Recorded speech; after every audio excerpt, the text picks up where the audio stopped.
আয়না ঘরে যেতে হয় না, কিন্তু এখন যে কোন ঘরে যেতে হয় সেটার নাম এখন বলা যাবে না, কারণ আয়না ঘরের সময় আয়না ঘর বলা যেত না। বঙ্গবন্ধুর নামে বড় বড় বক্তৃতা দিয়েছেন, তারা এখন বলছেন তখন আমাদেরকে আর উপায় ছিল না।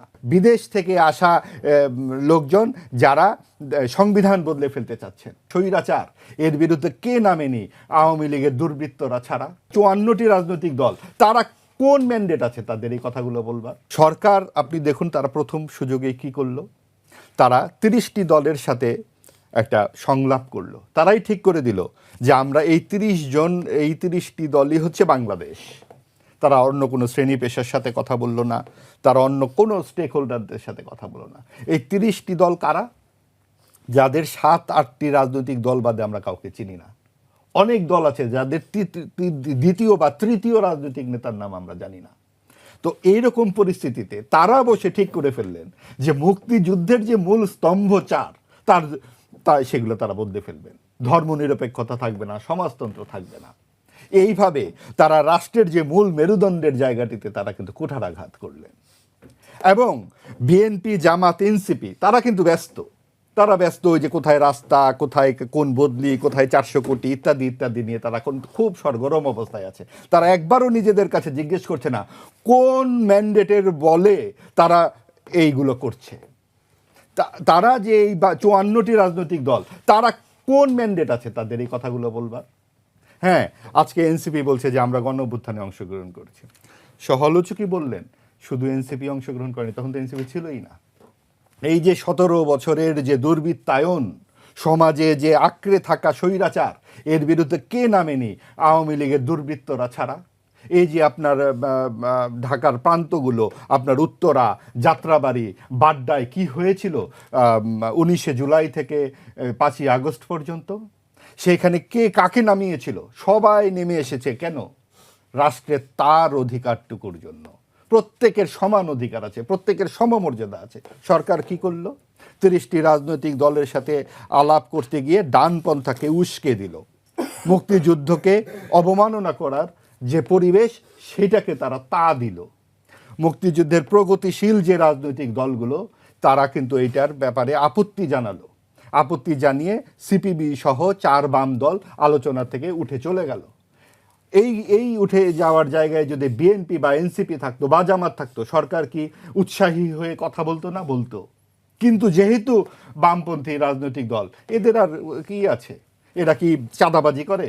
এরা কি দখল করে? এরা কি রাস্তা বানায়? কাজে এদের দরকার নাই, অপ্রয়োজনীয় মনে করে, অপ্রয়োজনীয় না, এরা ব্রাত্য, এদের প্রয়োজনীয় নাই। এরা কি দেখেন, কোনো আলোচনা এরা নাই। কিন্তু এই বামপন্থীরাই কিন্তু 60 দশকে বাংলাদেশের ভিত্তিটা তৈরি করেছে।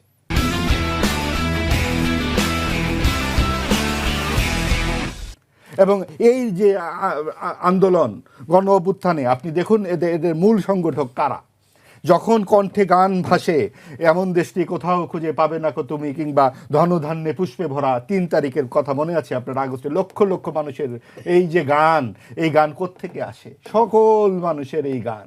কাজেই এখানে যেমন ছাত্র শিবিরের সদস্যরা ছিলেন, সেখানে বামপন্থীরা ছিলেন, সেখানে সকলেই ছিলেন।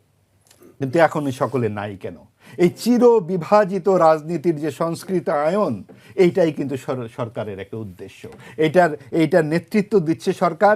এবং বিদেশ থেকে আসা লোকজন যারা সংবিধান বদলে ফেলতে চাচ্ছেন, তারা বাংলাদেশকে মনে করছেন যে এরা তো অলৌকিকত্বে বিশ্বাস করা দরকার, কারণ এরা শিক্ষিত নয়, এরা তো যথেষ্ট সভ্যভব্য নয়, এদের ধর্মাশ্রয়ী হওয়াই প্রয়োজন। এই জন্য তাদেরকে অলৌকিক নানান রকম কাণ্ড কারখানা, এখানে সাম্প্রদায়িক রাজনীতির একটা উত্থান আমরা দেখতে পাচ্ছি। তো এই যে সাম্প্রদায়িকতা, এবং এটা কিন্তু বাংলাদেশপন্থী যে রাজনীতির কথা আমরা বলি, এবং গণ অভ্যুত্থানে যে ফিল্টার্ড হয়ে গেছিল পুরো প্রজন্ম। আপনি দেখুন যে এই যে 24 সালের যে গণ অভ্যুত্থান, তার আগের যে 3টা ছলে বলে প্রতারণার নির্বাচন করলো আওয়ামী লীগ, ঢাকা বিশ্ববিদ্যালয়ে যে সূতিকাগার আন্দোলনের, যে গণ অভ্যুত্থানের মূল আন্দোলনের চালিকা শক্তি, তারা কি এই ছলে বলে প্রতারণার মিছিলের পরের দিন একটি মিছিল কোথাও আপনি দেখেছেন? তাদের যে নেতারা তখন তো বঙ্গবন্ধুর নামে বড় বড় বক্তৃতা দিয়েছেন, তারা এখন বলছেন তখন আমাদেরকে আর উপায় ছিল না। উপায় ছিল না, তখন শেখ হাসিনা জোর করে আপনাদেরকে বক্তৃতা দিয়েছিলেন, সেলফি তুলিয়েছিলেন, নানান রকম কমিটির সদস্য করেছিলেন, নির্বাচিত ডাকসুর সদস্য করেছিলেন। কাজেই আপনি দেখুন যে ক্ষমতার সঙ্গে থাকতে আমাদের ভালো লাগে। এটা ছাত্র থেকে শুরু করে সকল পেশায়, সাংবাদিকদেরও একই অবস্থা, অন্যান্য পেশাতেও আমরা তাই দেখেছি। এবং এই সমস্ত পেশাজীবী ছাত্র জনতার সুবিধাভোগিতার একটা অংশের উল্লঙ্ঘনের জন্যই শেখ হাসিনা স্বৈরাচার থেকে আরও বড় স্বৈরাচার হয়েছেন। এবং এই যে এই পুরো নৈতিকতা যখন অনুপস্থিত হয়ে গেছে রাজনীতি থেকে, তার ধারাবাহিকতা এখন আমরা আজকেও দেখতে পাচ্ছি। আমরা কোনো দলের পক্ষ থেকে সুস্পষ্ট ঘোষণাপত্র জানতে পারছি না যে নির্বাচিত হলে বা দায়িত্ব পেলে আমরা এই করব। আমরা শুনলাম যে এখন নাকি আইন শৃঙ্খলা আগের চেয়ে ভালো, আমরা শুনলাম এখন আয়না ঘরে যেতে হয় না, আমরা শুনলাম সরকার এটা ওটা করেছে। আয়না ঘরে যেতে হয় না, কিন্তু এখন যে কোন ঘরে যেতে হয় সেটার নাম এখন বলা যাবে না, কারণ আয়না ঘরের সময় আয়না ঘর বলা যেত না, তখন সেটা পরের সরকারের সময় বলা যায়। কারণ এই যে সংস্কৃতিটা চলে আসছে, আপনি যেই সমস্ত খুব বাউল কজন দেশের, এই বাউলদেরকে এভাবে পিটাতে হবে? তারা কি দেশের নিরাপত্তার জন্য হুমকি হয়ে আসছিল? আপনি কেন এই মাসল প্রদর্শন করছেন? কেন সরকার নির্বিকার চিত্তে দেখলো যে 32 নম্বর এভাবে ভাঙা হলো, কেন দ্বিতীয় দফায় ভাঙতে দিল না? কারণ যথেষ্ট হয়েছে, এখন আর করবে না। রাশ তার হাতে।